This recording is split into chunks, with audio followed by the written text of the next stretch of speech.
కేసీఆర్ తెలంగాణ వస్తే పిల్లలకు నౌకర్లు వస్తాయని చెప్పిండు. అప్పుడు నేను కూడా ఆయనతో ఉన్నా.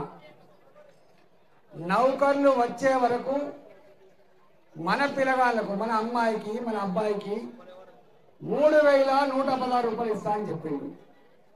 ఇచ్చిండా? ఇవ్వలే. దాని పేరు నిరుద్యోగ వృత్తి అన్నాడు.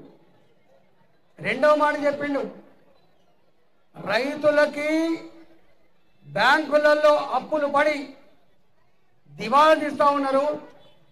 నా రైతు బాగుపడకపోతే నా రాష్ట్రం బాగుపడదని 1,00,000 రూపాయలు రుణమాఫీ చేస్తా అని చెప్పిండు. చేసిండా? మన వడ్డీ కట్టింది కానీ అసలు కట్టలే.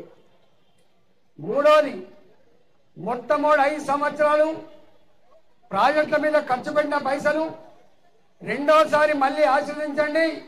పేదవాళ్లకు దేశంలో ఎక్కడ లేని పద్ధతిలో డబుల్ బెడ్రూమ్ కట్టిస్తా అని చెప్పి గ్రామీణ ప్రాంతాల్లో 5,04,000 రూపాయలు, పట్టణ ప్రాంతాల్లో 7,50,000 రూపాయలు చొప్పున ఖర్చు పెట్టి పేదలకు ఇల్లు కట్టిస్తా అని చెప్పి ఇచ్చిందా?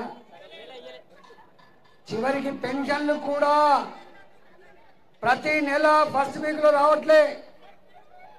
గవర్నమెంట్ ఉద్యోగులకు ఇచ్చే జీతభత్యాలు కూడా నెల ఫస్ట్ వీక్ లో రావట్లే. ఇది తెలంగాణ ఆర్థిక దుస్థితి. ఇవాళ కాంగ్రెస్ వాళ్ళు, ఇప్పుడున్న ముఖ్యమంత్రి రేవంత్ రెడ్డి గారు ఏమని వచ్చిండో, నిరుద్యోగులకు వృత్తి ఇవ్వలేకపోయిండు, డబుల్ బెడ్రూమ్ కట్టలేకపోయిండు, పెన్షన్లు సకాలంలో ఇవ్వలేకపోయిండు.